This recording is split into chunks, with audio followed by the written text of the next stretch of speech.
Hello guys, with you again, gulnaraomar, and today I want to talk about 5 stages of change.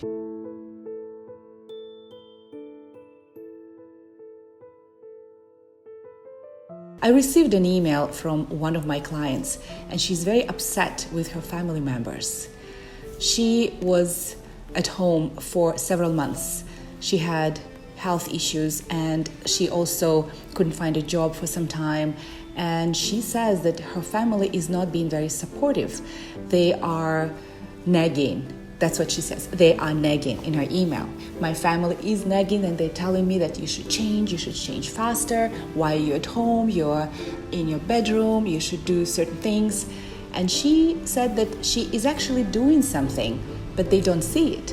Every time she's trying to take one step forward, when she hears this reproaches, this reprimands from her family, she becomes upset. It's very discouraging. So what she does, she takes another 3 steps back. This message is for family members, for friends who are concerned about their family members.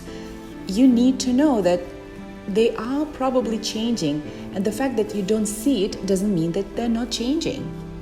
I want to share with you today about 5 stages of change. A very clever and amazing man by the name James Prochaska. He's a psychologist, and he spent 30 years researching about phenomenon of change. And what he says that we all need 5 stages of change to be able to successfully change.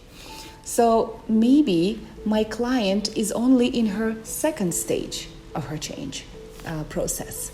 So let me tell you about these stages. Number 1 stage is pre-contemplation.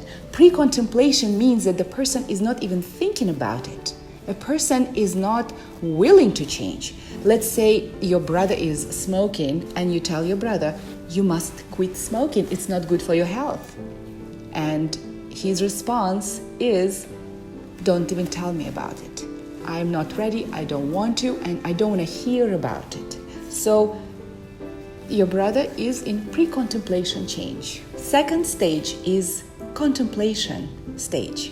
Contemplation is when you start thinking about it. So, my friend, imagine that you want to move to another city, and you start thinking about it maybe last week.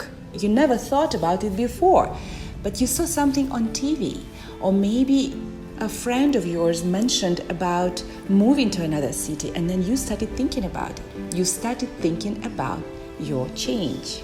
Stage number 3 is preparation stage. This stage means that you are ready to plan and to think about potential actions.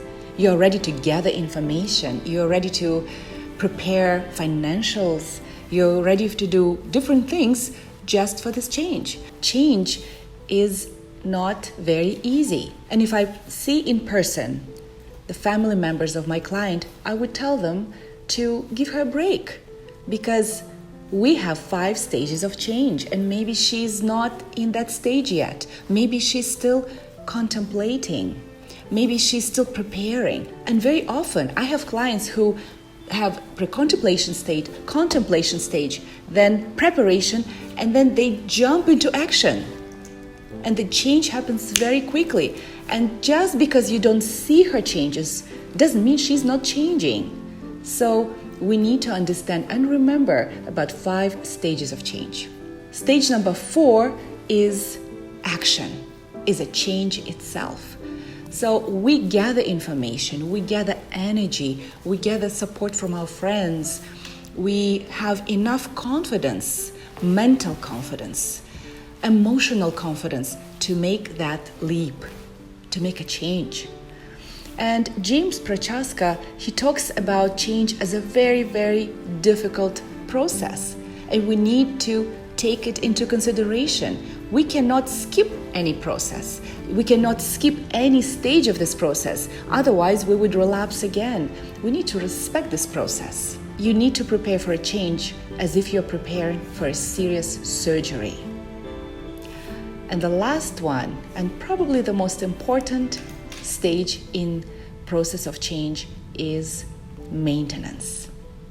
If you change, let's say you quit smoking and you feel great and you're happy and you said, finally, I have strong willpower, my lungs gonna be clean, everybody gonna respect me so much.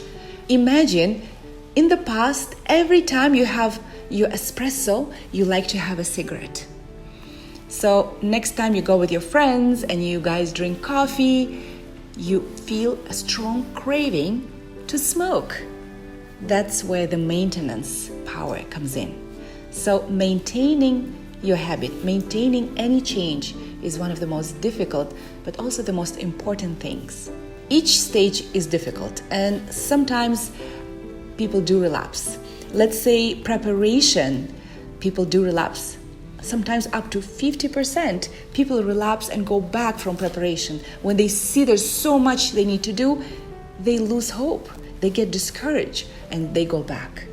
So don't be so hard on yourself. I hope you enjoyed my video, and please allow yourself to change, dear friends. Without change, we cannot progress. Without change, we cannot grow. Thank you so much for coming to my channel, dear friends. I hope you enjoyed it. Please subscribe down below, leave a comment, and I hope to see you again. With love, Gulnaraomar.